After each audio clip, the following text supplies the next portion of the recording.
लेकिन हमारे साथ एक खास मेहमान फैज़ान मुस्तफ़ा, प्रोफेसर फैज़ान मुस्तफ़ा जो कि संविधान विशेषज्ञ हैं, वो हमारे साथ जुड़ गए हैं। सर, यहाँ पर अभी फैसला सुनाया जा रहा है। एक वक्त को लगा था कि माइनॉरिटी स्टेटस बरकरार रहेगा, लेकिन अगले ही पल अंदर से डिटेल्स जो सामने आई है कि एक दूसरी बेंच सुनवाई करेगी। इस फैसले को थोड़ा आप समझाएं हमें। जया, ये एक ऐतिहासिक जीत है देश के अल्पसंख्यकों की और अलीगढ़ मुस्लिम विश्वविद्यालय की। जो 3 जजेस की बेंच फैसला करेगी उसका इतना महत्व अब नहीं है, क्योंकि सुप्रीम कोर्ट ने अल्पसंख्यक शिक्षण संस्थान तय करने के मापदंड तय कर दिए हैं और अलीगढ़ मुस्लिम विश्वविद्यालय के 1968 के फैसले को ओवररूल कर दिया है। अलीगढ़ मुस्लिम विश्वविद्यालय के जितने भी आर्गुमेंट्स इस केस में थे, वो बहुमत वाली बेंच ने, जिसको chief justice of India lead कर रहे थे, एक्सेप्ट कर लिए हैं। तो यानी सर, सारा मैं झगड़ा सीधे ये शब्दों में था ये समझूं कि माइनॉरिटी स्टेटस बरकरार रहेगा, अब हम ये क्लियर कट कह सकते हैं?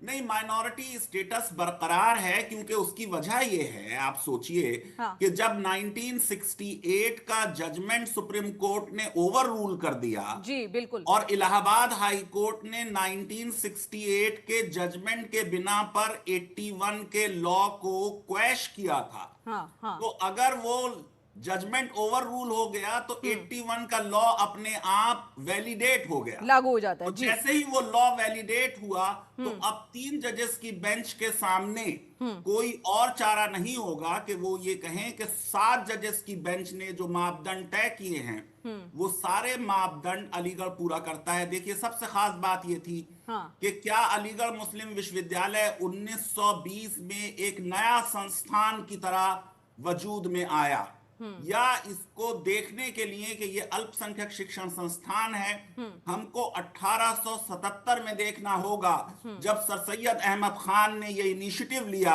हाँ। कि मुसलमानों की मॉडर्न एजुकेशन के लिए एक मॉडर्न सेकुलर इंस्टीट्यूशन बनाया जाए। तो इस्टेब्लिशमेंट का अर्थ ब्रिंगिंग इनटू एग्जिस्टेंस और एक लॉ को देखना, ये सुप्रीम कोर्ट ने ओवर रूल कर दिया कि अब आपको लॉ बनने से पहले जो सरकमस्टांसेस हैं, इनिशिएटिव किसने लिया, पैसे किसने दिए, सरकार से खत किताबत बातचीत किसने की, अपनी स्पीचेस में उन्होंने उसका उद्देश्य क्या बताया, इसको देखकर आप तय करेंगे कि क्या कोई शिक्षण संस्थान अल्पसंख्यक है या नहीं है। लेकिन एक कानून फैजान से मुस्तफा किसी साहब, मैं यहाँ ये समझना चाह रही हूँ कि यानी अब सुप्रीम कोर्ट ने जो फैसला सुनाया है कि दूसरी बेंच जो है सुनवाई करेगी, यानी एक कानूनी लड़ाई तो अभी भी जारी रहेगी।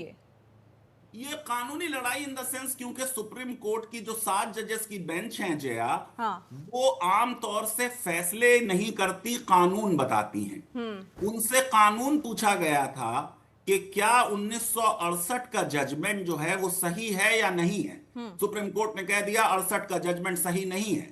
अब 68 के जजमेंट को पलटने के लिए जो 81 का कानून बना था, उसको इलाहाबाद हाई कोर्ट ने कहा कि संसद को अधिकार ही नहीं था सुप्रीम कोर्ट के जजमेंट को पलटने का। अब आज की डेट में जब सुप्रीम कोर्ट का जजमेंट नहीं है, तो इलाहाबाद हाई कोर्ट के उन जजमेंट्स की कोई अब हैसियत नहीं रह गई और अब 81 का लॉ जो है उसने फील्ड को दोबारा ऑक्युपाई कर लिया है। और उस फील्ड को दोबारा ऑक्युपाई करने का मतलब होगा कि संसद ने स्वयं बता दिया है कि अलीगढ़ मुस्लिम विश्वविद्यालय 1920 में स्टैब्लिश नहीं हुआ था, बल्कि ये एक शिक्षण संस्थान है जो मुसलमानों ने स्टैब्लिश की और इसको 1920 में सिर्फ इनकॉर्पोरेट किया गया था। सारा प्रश्न जो 7 जजेस से पूछा गया था कि क्या उस कानून को देखकर ही तय किया जाएगा और उस पॉइंट ऑफ टाइम को देखा जाएगा जब वो कानून बना, ये तय करने के लिए कि अलीगढ़ मुस्लिम विश्वविद्यालय एक अल्पसंख्यक शिक्षण संस्थान है। मेजॉरिटी ने कहा नहीं, 1920 को मत देखो, 1920 से पहले ये किसने कोशिशें की और किसका ये आइडिया था, वो आदमी एक माइनॉरिटी कम्युनिटी का होना चाहिए। तो आज मैं ये समझता हूं कि 1968 में जो एक गलत फैसला हुआ था, सुप्रीम कोर्ट के चीफ जस्टिस ऑफ इंडिया ने जाते जाते उस एक गलत फैसले को ओवर रूल कर आर्टिकल 30 को दोबारा से जीवित कर दिया है। आप ये सोचिए कि सुप्रीम कोर्ट के चीफ जस्टिस ने कहा कि अनुच्छेद 30 एक तरह का एब्सोल्यूट राइट है, क्योंकि संविधान बनाने वालों ने अनुच्छेद 30 में कौन सी रेस्ट्रिक्शंस होंगी ये नहीं लिखा। ये बात सही नहीं है कि कोई एक अल्पसंख्यक शिक्षण संस्थान होगा तो उसके ऊपर municipal regulation, health regulation, UGC regulations ये सब लागू होंगी। ऐसा नहीं है कि वो बिना पीएचडी के किसी को एसोसिएट प्रोफेसर या प्रोफेसर बना सकते हैं, हाँ। लेकिन उनकी ऑटोनॉमी समाप्त नहीं की जाएगी। सुप्रीम कोर्ट ने साफ कर दिया कि अनुच्छेद 30 संविधान वजूद में आने से पहले शिक्षण संस्थानों पर भी लागू होगा जी। यानी जो प्री संवैधानिक शिक्षण संस्थान हैं, हाँ। 1950 से पहले बने हैं, उन्हें भी इस मौलिक अधिकार का पूरा पूरा फायदा दिया जाएगा।